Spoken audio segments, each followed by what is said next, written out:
Hello, my friends. Today's date is December the 9th, and this is a reading for you if this is your birth date or if this is an anniversary or some special date in some way. But primarily, this is a birthday reading for the year to follow. This is a four-card pull, a general energy card for the year, a challenge you might face this year, an action you can take to stay in balance, and an outcome or synopsis card. So, what is the general energy card of the year but the kiss?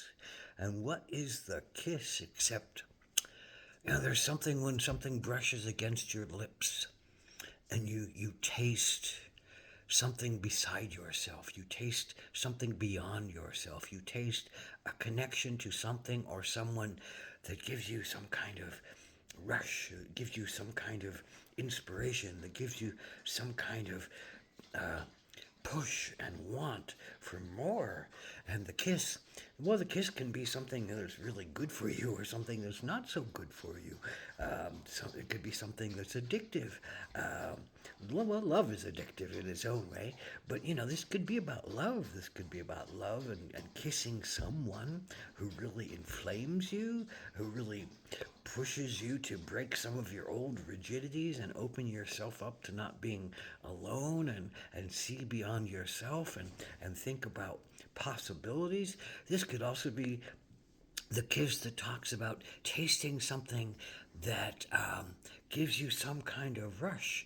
And now, is that rush something that's going to benefit you, or is that something that's going to be something that would be not beneficial to you, and in fact maybe detrimental to you, some kind of addiction that you might fall into?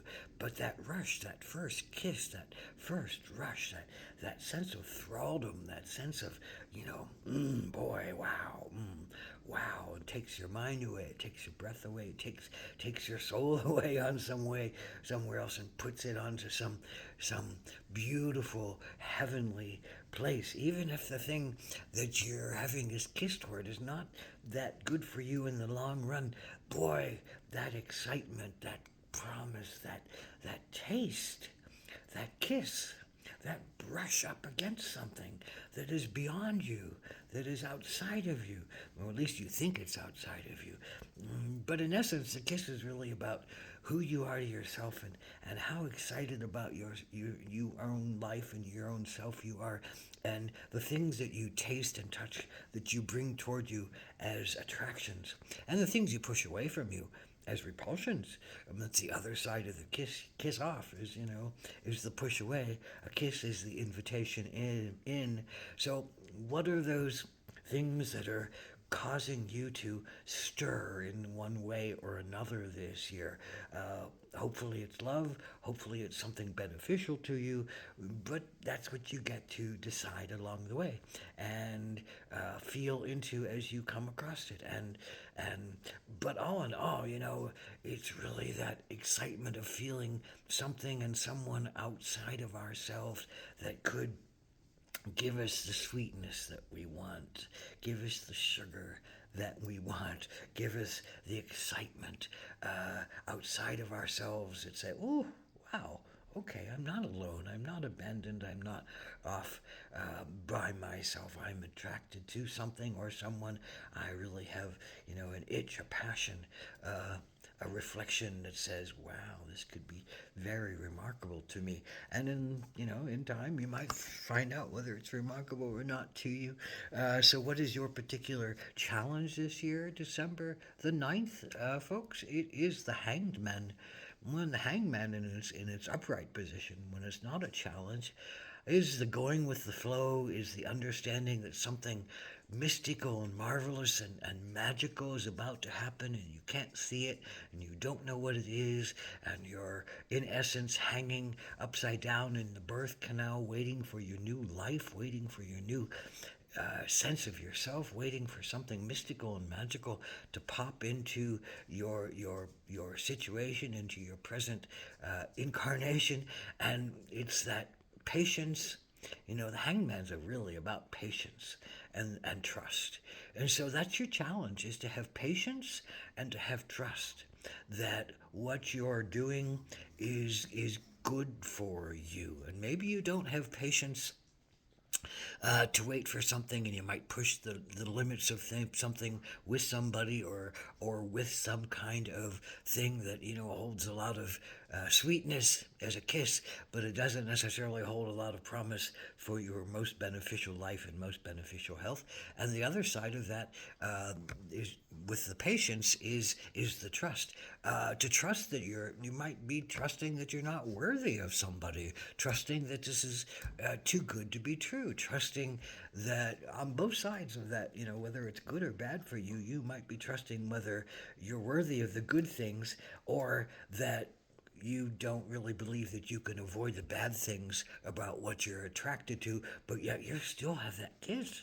You still have that excitement. You still have that connection to something that is moving you, that is touching you, that is making you taste something sweet, making you get out of your mind on some level and get into your soul. Maybe making you think about something outside of yourself for the first time in a long time, or someone outside of yourself in a long time.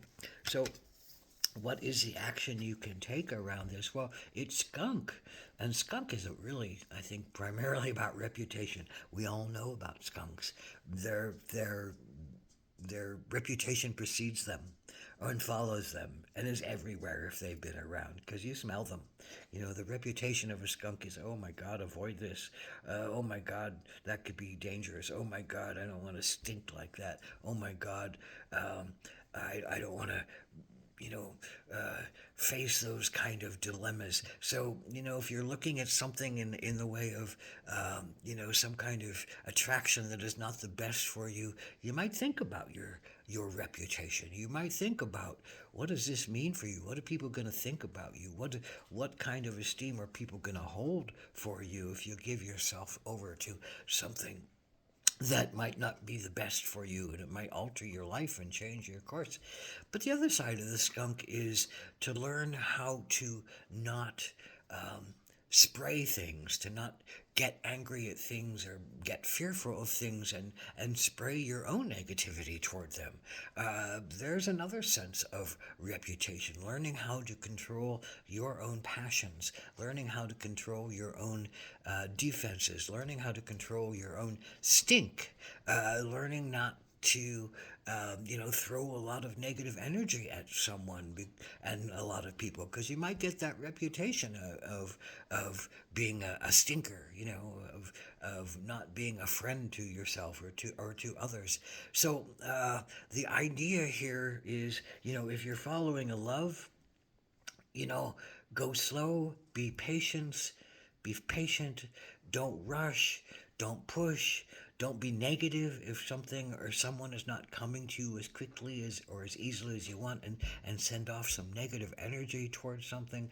On the other side of that is, if there's something that's not necessarily going to be good for you, don't get mad about it. Don't throw your skunk energy all around about it toward yourself or toward others. Learn how to control that energy right now and not give your power over to what something that might not be good for you can do to you, or what something that good for you when it might not be ready and might not be able to be with you at this moment, to not throw your anger and your resentment and your judgments about it. So in any aspect, this is about controlling your own outlook and controlling your own spray and controlling your own reputation around something that might be something that could hurt your reputation on some level, but it might be something that it could also help your reputation on some level. This is not necessarily about negating, some love that is coming along, some kiss that is coming along, some magic that is coming along, that needs to take its time to work itself out and to become viable in your own life. And in that regard, you also have to, tamp yourself down and tone your levels out, and not push, and learn how to trust and learn how to have patience, which is the challenge for you. So here is the final card, the outcome card. And I look at this card, which doesn't have any definition, and I say, oh, there's a sense of asking for help. There's a sense of being humble and asking for help when you're in a hard place. Maybe you feel like you're drowning. Maybe you just feel like you're alone and you're tired of being alone and you want some kind of assistance. Maybe you're finally asking outside of yourself the thought, oh, I could do all this alone and by myself. I don't need anybody.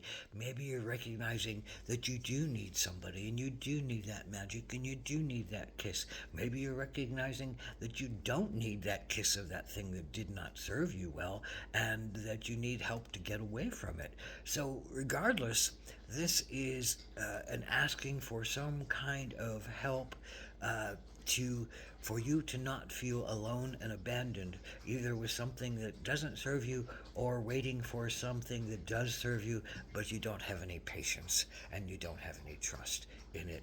Um, so there's a lot to play out in this scenario, and there's a lot of water and a lot of waves and a lot of up and down and a lot of, you know, question marks about who you are and what do you really want and what really feeds you and what is really that kiss that touches you.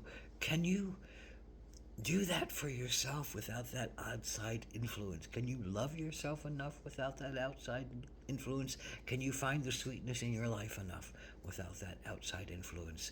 And if you need to wait for that outside influence, are you going to be okay? But you could always ask for help. Home and talk with us, and blessed be.